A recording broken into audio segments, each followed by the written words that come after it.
بالله من الشيطان الرجيم. بسم الله الرحمن الرحيم. ولو أنهم آمنوا واتقوا لمثوبة من عند الله خير لو كانوا يعلمون. يا أيها الذين آمنوا لا تقولوا راعنا وقولوا انظرنا واسمعوا وللكافرين عذاب أليم. ما يود الذين كفروا من أهل الكتاب ولا المشركين أن ينزل عليكم من خير من ربكم والله يختص برحمته من يشاء والله ذو الفضل العظيم. ما ننسخ من آية أو ننسها نأت بخير منها أو مثلها. ألم تعلم أن الله على كل شيء قدير. ألم تعلم أن الله له ملك السماوات والأرض وما لكم من دون الله من ولي ولا نصير. أم تريدون أن تسألوا رسولكم كما سئل موسى من قبل ومن يتبدل الكفر بالإيمان فقد ضل سواء السبيل. صدق الله العظيم. رب اشرح لي صدري ويسر لي أمري واحلل عقدة من لساني يفقهوا قولي. سبحانك لا علم لنا إلا ما علمتنا إنك أنت العليم الحكيم. رب زدني علما رب زدني علما رب زدني علما. بزرگان محترم، عزیز ساتھیوں، گزشتہ ہفتہ آپ نے جادو سے متعلق بہت ساری باتیں سنی کہ جادو کے اقسام کیا ہیں، جادو کی شروعات کیسے ہوئی اور جادو کرنا کتنا بڑا گناہ ہے.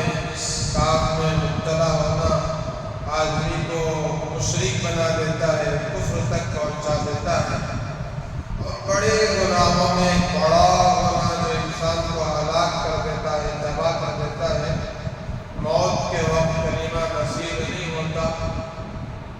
جادو اتنا بڑا گناہ ہے، آپ نے اس سے متعلق سنا اور آخرت میں ان کے لیے کتنا بڑا خسارہ ہے، گھاٹا ہے، نقصان ہے اور آخرت میں ان کے لیے کوئی حصہ نہ ہوگا. آپ نے سنا اور اللہ تبارک و تعالیٰ کہتے ہیں کہ انہوں نے اپنی جانوں کو جادو کے بدلے میں خریدا ہے اور بہت بدترین سودا ہے آخرت کے مقابلے میں. کاش کہ جان لیتے کہ کتنا بڑا جرم ہے، گناہ. تو قرآن کہتا ہے، آگے کی آیتیں ہیں، وَلَوْ أَنَّهُمْ آمَنُوا وَاتَّقَوْا لَمَثُوبَةٌ مِّنْ عِندِ اللَّهِ خَيْرٌ لَوْ كَانُوا يَعْلَمُونَ.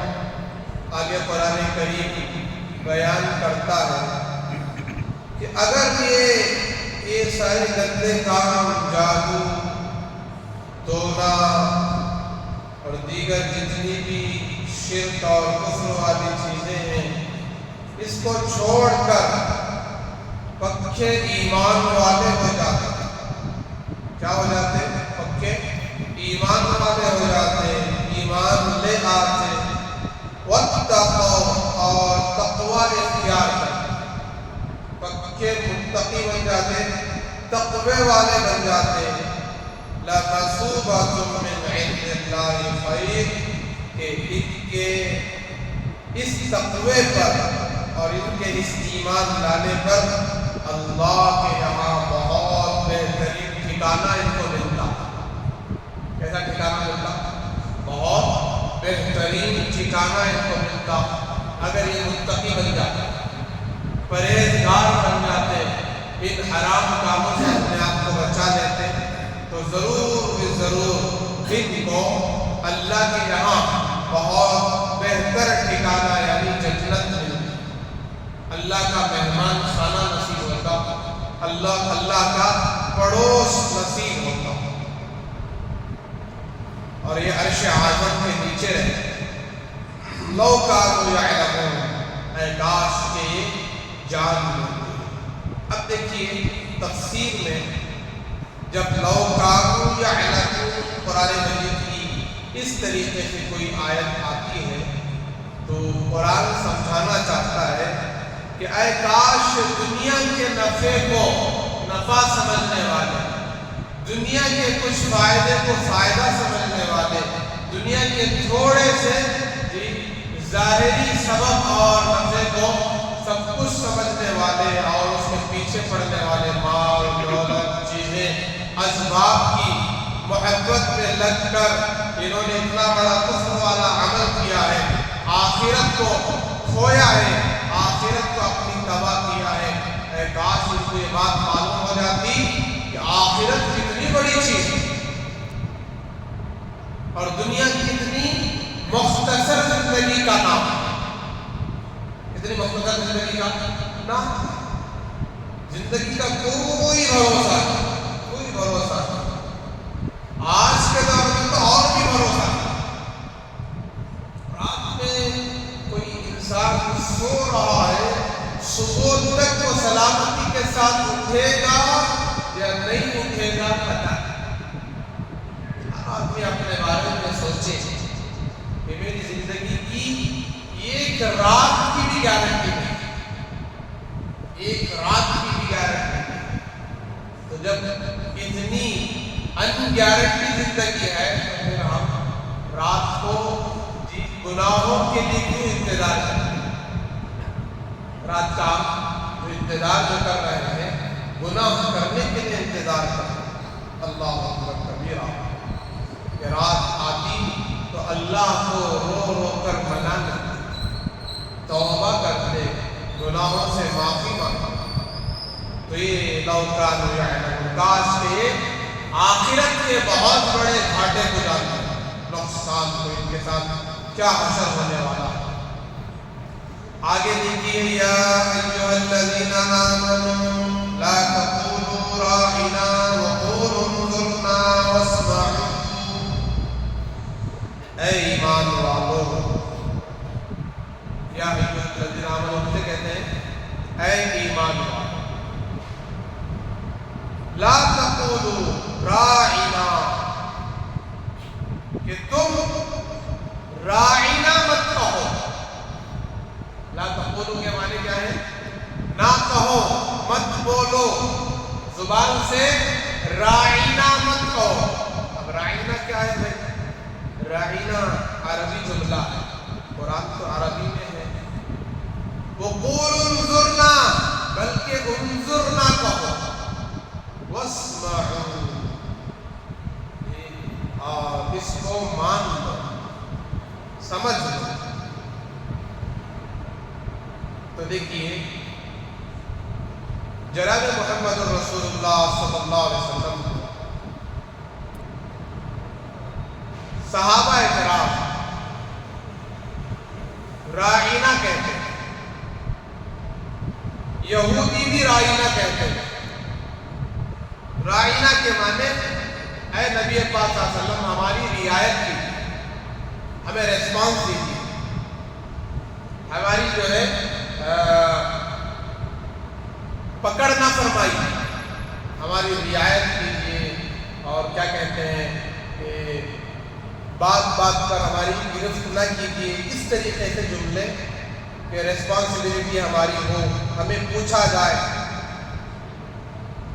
تو اب اس کے عربی معنی تو رعایت کے ہیں، لیکن عبرانی زبان، یہودیوں کی زبان، حضرت ابراہیم علیہ السلام کی زبان عبرانی تھی، حضرت ابراہیم علیہ السلام کے بیٹے حضرت یعقوب علیہ السلام، حضرت اسحاق علیہ السلام ان کی زبان بھی عبرانی، پھر حضرت یعقوب علیہ السلام ان کے بیٹے ان کی زبان بھی عبرانی، اور یہ بنی اسرائیل انہی کی نسل میں سے ہے، انہی کی قوم ہے، انہی کی اولاد ہے۔ تو راعینا کے معنی آتے ہیں گالی دینے۔ تو حضور کو یہ یہودی اچھے ارادے سے، اچھی نیت سے راعینا نہیں کہتے تھے، بلکہ آپ کی شان میں گستاخی کرتے تھے۔ راعینا تو اس کے ایک معنی ہے چرواہا، چرواہا یعنی بکریاں چرانے والے کو چرواہا کہتے ہیں، اور عبرانی زبان میں اس کو راعینا کہتے ہیں۔ کیا کہتے ہیں؟ راعینا۔ تو اللہ نے حکم دیا، صحابہ اکرام کو نہ سمجھی میں کہہ دیتے تھے، نہ دانی میں کہہ دیتے تھے، وہ حقیقت میں اس بات کو نہیں جانتے تھے کہ راعینا کے معنی کیا ہیں، راعینا کے معنی کیا ہے یہ نہیں جانتے تھے۔ لیکن جب قرآن اترا کہ راعینا کے اصل معنی جو یہودی مراد لے رہے ہیں وہ کیا ہے؟ بکریاں چرانے والے کو راعینا کہتے ہیں۔ اے ہمارے چرواہا، اس کا مطلب یہ ہوا ہے ہمارے خادم، اے ہمارے غلام۔ کائنات کے امام الانبیاء کو یہ یہودی بدکار بے ایمان یہ حضور کی شان میں یوں گستاخی کرتے ہوئے کہتے تھے راعینا۔ صحابہ کا دل تو صاف تھا، پاک تھا، وہ رعایت کے معنی میں راعینا کہتے تھے، لیکن یہودی اپنی عبرانی زبان کے لحاظ سے حضور کو چرواہا کہہ رہے ہیں، چرواہا کہہ رہے ہیں، تو لہذا اللہ تبارک و تعالیٰ نے ہمیشہ کے لیے یہ حکم اتار دیا، آئندہ موت کی آخری سانس تک کبھی بھی راعینا نہیں بولنا۔ اسے حضور کو کیا بولنا؟ انظرنا، انظرنا کیا مطلب؟ اے نبی جی آپ ہمارے اوپر نظر کرم کیجیے، کیا کیجیے؟ نظر کرم کیجیے، آپ ہمارے اوپر شفقت کیجیے، مہربانی کیجیے۔ تو اللہ نے حکم دے دیا انظرنا، آئندہ اگر راعینا کہو گے، کیا کہو گے؟ راعینا کہو گے، اس کی وعید بھی اللہ تبارک و تعالیٰ نے بیان کر دی۔ کیا ہے بھائی کہ اگر تم اس بات کو نہیں سمجھو گے وَلِلْكَافِرِينَ عَذَابٌ أَلِيمٌ، اگر راعینا بلاؤ گے تو تم خدا کے باغی بنو گے، خدا کے منکر بنو گے، اللہ کے نافرمان بنو گے، تو پھر تمہارے لیے سخت عذاب ہے۔ وَلِلْكَافِرِينَ عَذَابٌ أَلِيمٌ، تمہارے لیے بہت سخت عذاب ہے۔ تو اب آپ سمجھنے کے لیے کوئی ہم سے بڑا آدمی مقام و مرتبے میں بڑا ہے، اللہ نے اسے بزرگی دیا ہے، تو ظاہر سی بات ہے کہ ایک بچے کو بھی تو کر کے نہیں بلا سکتے۔ بچہ ٹھیک ہے، اگر بلاتے ہیں محبت میں بات الگ ہے، لیکن کوئی بڑے ہوتے ہیں، اللہ والے ہوتے ہیں، تو ان کو آپ کہنا چاہیے۔ کیا کہنا چاہیے؟ آپ کہنا چاہیے۔ یہ عزت کے القاب ہیں، آپ فرما دیجیے، آپ کہیے، حکم نہیں دینا چاہیے، درخواست کرنا چاہیے۔ کیا کرنا چاہیے؟ تو یہاں رسول اللہ کا مقام بیان کیا جا رہا ہے کہ جب بھی حضور سے کوئی مطالبہ کرو تو انظرنا کہو، ہمارے طرف نظر کرم کی، شفقت کی۔ ما يود الذين كفروا من أهل الكتاب ولا المشركين أن ينزل عليكم من خير من ربكم واللہ یختص برحمتہ من یشاء۔ آگے کہا اے نبی جی یہ جو کافر ہے نا، کافر مشرک، یہ کبھی بھی اس بات کو پسند نہیں کریں گے، نہ مشرکین اس بات کو پسند کریں گے، نہ اہل کتاب یہودی اس بات کو پسند کریں گے کہ وہ جو آپ پر جو قرآن اترا ہے، اللہ کا کلام اترا ہے، آپ کے اوپر جو نازل کیا گیا ہے، آپ کے رب کی طرف سے اتارا گیا ہے، کہ بہت بہتر کلام ہے، یہ کلام اتباع کے لیے ہے، اس کی اطاعت کرنا ہے، اس کلام کے پیچھے چلنا ہے، اور اس پر عمل کرنا ہے، یہ بات کبھی بھی آپ کی شان نبوت کو نہیں مانے گی۔ کون؟ یہودی ایمان نہیں لاتا۔ آج جو اسرائیل میں مسلمانوں کو جو ستایا جا رہا ہے، فلسطین میں مارا جا رہا ہے، ان کو جلایا جا رہا ہے، بام ڈالا جا رہا ہے، کون ڈالتا ہے؟ یہودی تو ڈال رہے ہیں۔ کتنے غدار ہیں، ان کے دلوں سے رحم ختم ہو چکا ہے، معصوم بچوں کو اڑا رہے ہیں، بام ڈال کر ہزاروں لاشیں اٹھا رہے ہیں۔ کتنے شہید ہو گئے، اب تک لاکھوں کی تعداد، کتنے لاکھ بے گھر ہو گئے، پورا شہر کا شہر تباہ کر دیا۔ کتنے کٹر ہیں، سمجھ میں آ رہی بات؟ تو یہ حسد کی وجہ سے، بغض اور عداوت کی وجہ سے حضور اکرم صلی اللہ علیہ وسلم کا جو کلام اترا ہے اس کلام کو نہیں مانتے، قرآن کو نہیں مانتے۔ اب جو قرآن کو نہیں ماننے والا وہ کافر ہے یا مسلمان ہے؟ پکا کافر ہے۔ صرف قرآن مکمل نہیں بلکہ ایک آیت کو بھی نہ مانے تو وہ کافر ہے۔ واللہ یختص برحمتہ من یشاء، اللہ کہتے ہیں اللہ یہ فضل و کرم، یہ مہربانی جس پر چاہے کر دے۔ اللہ کو کون پوچھنے والا؟ یہ فضل و کرم کس پر ہوا؟ کائنات کی امام حضرت محمد رسول اللہ صلی اللہ علیہ وسلم پر ہوا ہے۔ تو اللہ تبارک و تعالیٰ نے آپ کو آخری نبی بنا کر بھیجا ہے، اور یہ بنی اسرائیل چاہتے تھے کہ یہ نبی پیغمبر اگر ہماری اولاد میں آتے، ہماری نسل میں آتے تو ہم ان کو مانتے، لیکن یہ ہماری نسل میں نہیں آئے تو یہ مقام و مرتبہ ہم ان کا کیوں مانا؟ واللہ ذو الفضل العظیم، اللہ کہتے ہیں اللہ بہت بڑے فضل والے۔ اب آگے دیکھیے چند آیتیں ہیں۔ ما ننسخ من آیت او ننسها نأتی بخیر منها او مثلها، اللہ تبارک و تعالیٰ فرماتے ہیں کہ کوئی بھی آیت ہم بیان کر کے اتار کے اس کو منسوخ کر دیں۔ کیا کر دیں؟ منسوخ کہتے ہیں اس کے حکم کو اوپر اٹھا لیتے ہیں۔ ایک حکم اترا تھا، اس پر عمل کیا جائے، کرتے رہیں۔ جب اللہ کا حکم ہو گیا تو عمل کرنا ضروری نہیں ہے۔ عمل کریں گے تو اللہ کی فرما برداری ہوگی، نہیں کریں گے تو نافرمانی ہوگی۔ عمل کریں گے تو اللہ اس کے بدلے بہت ثواب دیں گے، اجر دیں گے، انعامات دیں گے، جنت میں داخل کریں گے۔ عمل نہیں کریں گے تو پھر ہمارا ہی نقصان۔ تو پورے قرآن میں کچھ آیتیں، کچھ احکامات اللہ کی طرف سے نازل کی گئی تھی، لیکن اللہ نے ان احکامات کو اٹھا لیا، اس کے بدلے دوسری آیتیں اتاری، دوسرے احکامات نازل کی۔ جیسے مثال کے طور پر یہ جو ہمارا قبلہ کہاں ہے؟ خانہ کعبہ کے ڈائریکشن پر، مکے میں جہاں اللہ کا مقدس گھر بیت اللہ ہے، اس بیت اللہ کے بالکل ڈائریکشن پر یہ قبلہ۔ اور ہم سب نے جو عشاء کی نماز ادا کی ہے کس رخ پر؟ اس رخ پر۔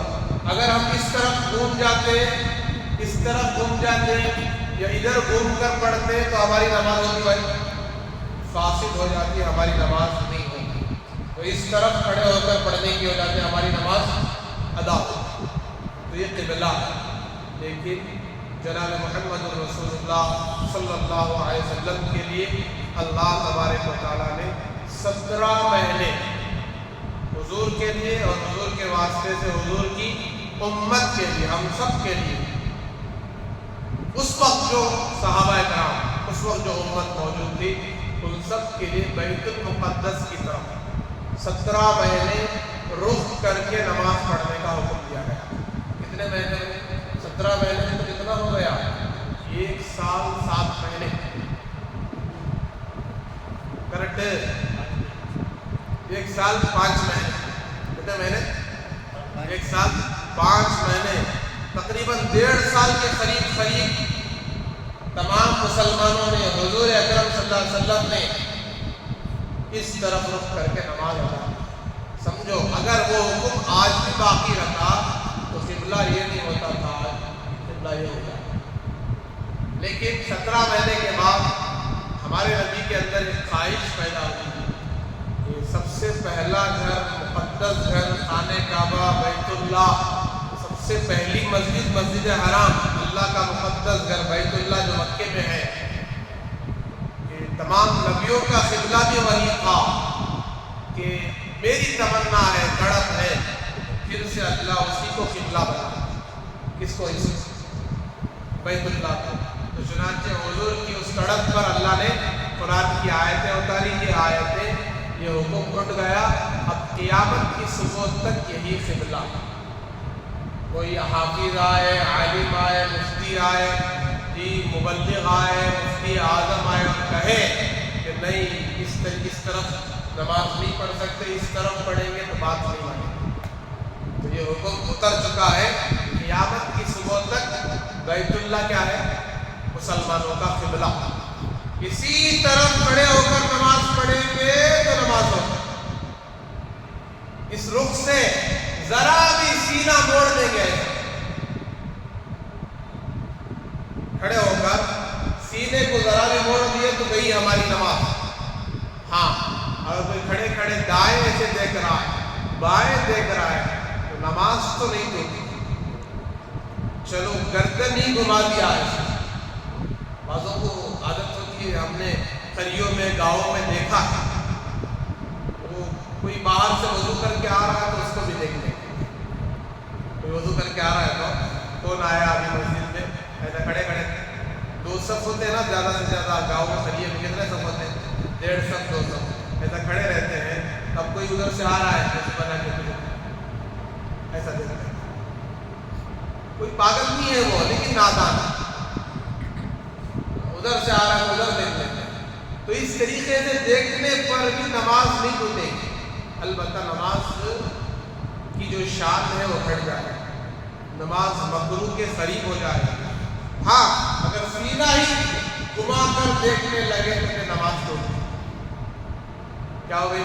نماز ٹوٹ گئی۔ صرف گردن اس طرف موڑا، اس طرف موڑا تو پھر نماز نہیں ٹوٹی۔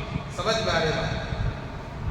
تو یہ قبلہ قیامت کی صبح تک۔ تو اللہ نے کہا الم تعلم ان اللہ علی کل شیء قدیر، کیا آپ نہیں جانتے کہ اللہ تبارک و تعالی ہر چیز پر قدرت رکھنے والا، جب چاہے جو چاہے اللہ حکم بدل دے۔ الم تعلم ان اللہ لہ ملک السماوات والارض، کیا تم نہیں جانتے کہ اللہ تبارک و تعالی زمین اور آسمانوں کا مالک ہے؟ پورے زمین پورے آسمان کس کے ہیں؟ اللہ تبارک و تعالیٰ کے ہیں، اللہ ہی اس کا خالق ہے، اللہ ہی اس کا مالک ہے۔ آخری آیتیں ہیں وَمَا لَكُم مِّن دُونِ اللَّهِ مِن وَلِيٍّ وَلَا نَصِيرٍ أَمْ تُرِيدُونَ أَن تَسْأَلُوا رَسُولَكُمْ كَمَا سُئِلَ مُوسَىٰ مِن قَبْلُ وَمَن يَتَبَدَّلِ الْكُفْرَ بِالْإِيمَانِ فَقَدْ ضَلَّ سَوَاءَ السَّبِيلِ۔ اب دیکھیے سمجھنے کی بات کہ تم کو کیا ہو گیا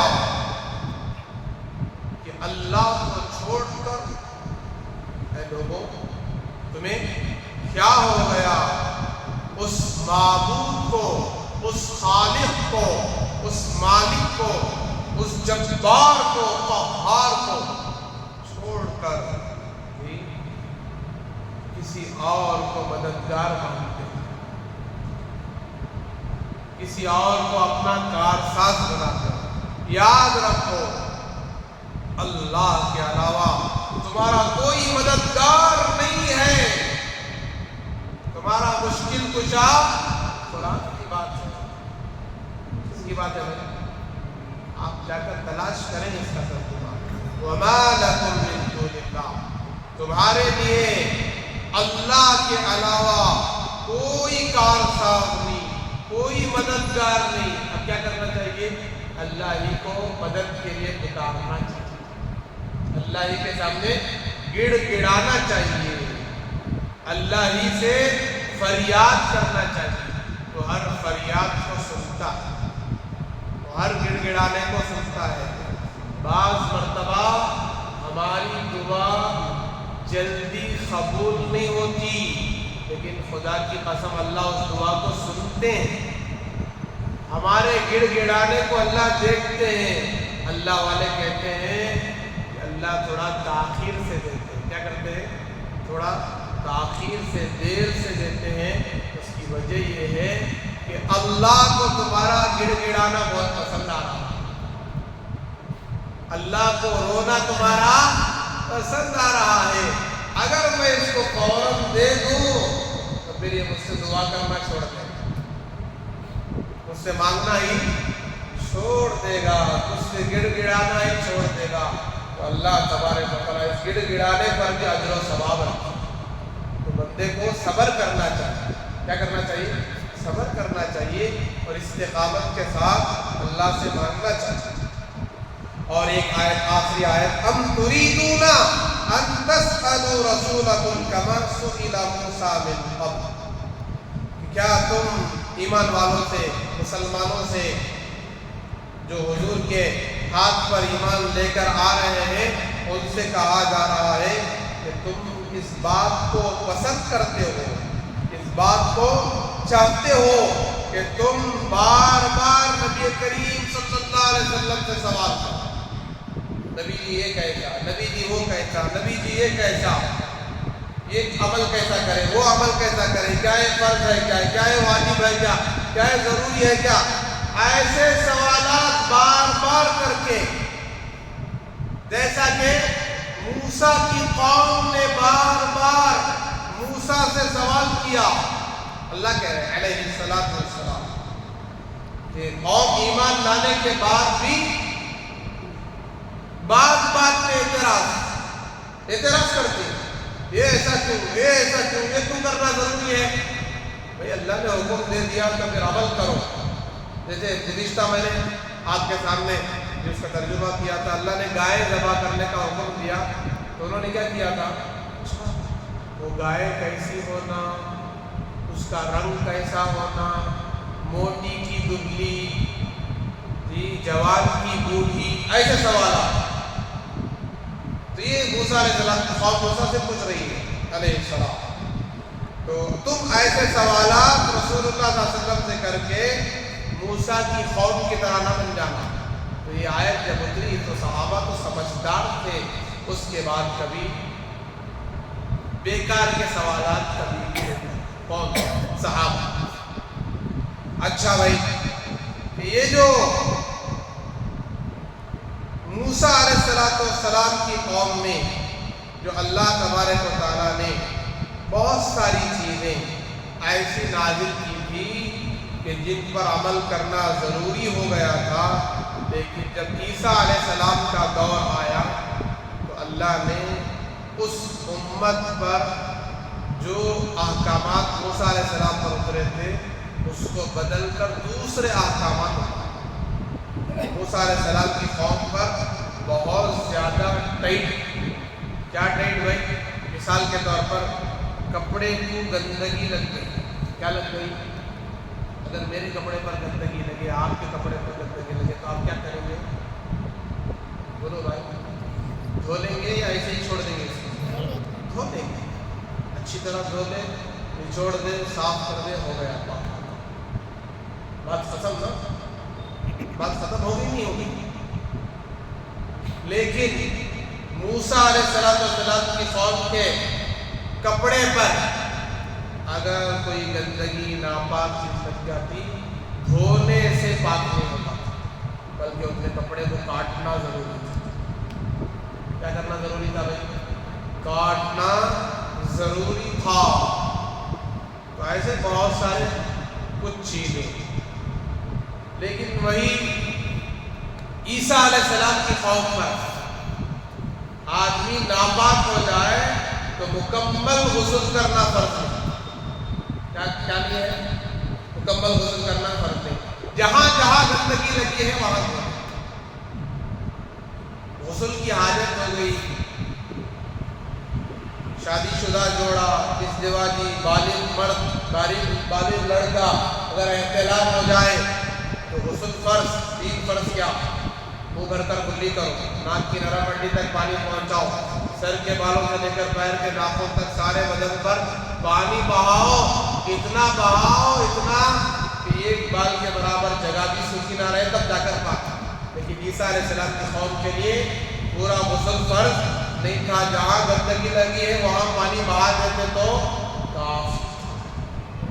تو ایک مسلمان اپنی بیوی سے ملاقات کے بعد یا احتلام ہو جانے کے بعد یہ کہتا کہ عیسائی مذہب اتنا اچھا مذہب ہے کہ ان کے یہاں غسل فرض ہو جائے تو غسل کرنا فرض نہیں ہے، صرف گندگی جہاں لگی وہاں دھونا کافی ہے۔ اس طریقے سے ہماری شریعت کو اس نے بوجھ سمجھا، حضور کی شریعت کو بوجھ سمجھا۔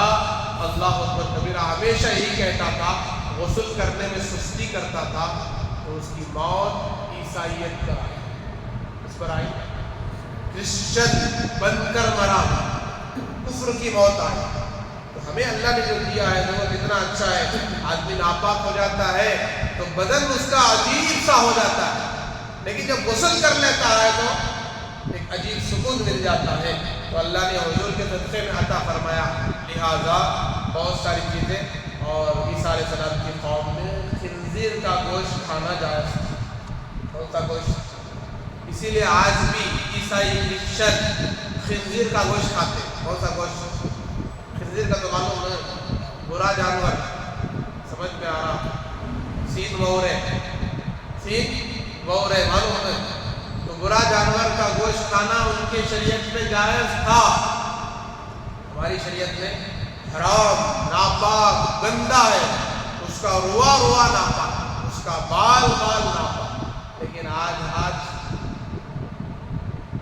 انگریزی چیزیں، انگلش، برطانیہ کمپنیز، برٹش کمپنیز آج صابنوں میں ملا ملا کے بیچ رہے ہیں، بسکٹس میں ملا ملا کے بیچ رہے ہیں، چاکلیٹ میں ملا ملا کے بیچ رہے ہیں، اس کی چربی ملا کے بیچ رہے ہیں، اور ہمارے بچے بڑے سب مزے سے کھا رہے ہیں۔ ملائی جا رہی ہے، تحقیق کر کے لو۔ آج ہمارے اندر بے حیائی کیوں بڑھ رہی ہے؟ ہم کوئی بھی چیز لیتے ہیں تو تحقیق کر کے نہیں لیتے۔ لیس مثال کے طور پر جو چپس ہے، امریکن برانڈ ہے، اس میں بھی ملایا جاتا ہے۔ جتنا جنک فوڈس ہے، جنک فوڈ سمجھتے ہیں جلدی آئٹم، اور جتنے بھی جنک فوڈس ہیں، پیزا ہے، برگر ہے، پیزا ہٹ ہے، میکڈونلڈس کمپنی ہے، اور بھی بہت ساری چیزیں، برگرز، جی کیا کہتے ہیں، جنک فوڈس ہیں، یہ ساری چیزوں میں جیلیٹرین ملایا جاتا ہے۔ میکڈونلڈس میں انسانوں کا مرا ہوا گوشت ملایا گیا ہے، یہ پکڑے گئے ہیں۔ تو لہذا یہ ساری چیزوں کی تحقیق کریں۔ تقویٰ تو یہ کہتا ہے کہ کسی بے نمازی کے ہاتھ کا بھی کھانا نہیں کھانا چاہیے۔ ہمارے اللہ والے ایسے اللہ والے گزرے ہیں کہ پوری زندگی کسی بے نمازی کے ہاتھ کا کھانا نہیں کھایا، اور آج ہم مزے لے لے کر جو جی میں آ رہا ہے، جس میں زیادہ مزہ ہے وہ چیزیں خرید کے کھا رہے ہیں، جس سے ہمارا تقویٰ ختم ہو رہا ہے، اثرات ختم ہو رہے ہیں ہمارے اندر کے، اور بزرگوں اعمال کا شوق ختم ہو رہا ہے۔ اب وہ چیز اندر جاتی ہے پیٹ میں تو بے حیائی پیدا کرتی ہے۔ تو لہذا بہت تقوی کے ساتھ کیے تاکہ اللہ ہمارا مقام دنیا میں بھی بڑھائے اور آخرت میں بھی اللہ بہت بڑا مقام دے اور ہمارا خاتمہ ایمان پر ہو جائے۔ اسی بات پر میں اپنی تفسیر ختم کرتا ہوں۔ دعا فرمائے اللہ تبارک و تعالی ہم سب کو قرآن کریم کی تفسیر کو اچھی طرح سمجھنے کی اور اس پر 100% عمل کرنے کی، اور جن احکامات کا ذکر قرآن نے کیا ہے ان پر عمل، اور جن چیزوں سے قرآن نے منع کیا ہے اس سے اپنے آپ کو بچاتے ہوئے زندگی گزارنے کی توفیق عطا فرمائے۔ وآخر دعوانا الحمد للہ رب العالمین۔ سبحان اللہ وبحمدہ، سبحانک اللہم وبحمدک، نشہد ان لا الہ الا انت۔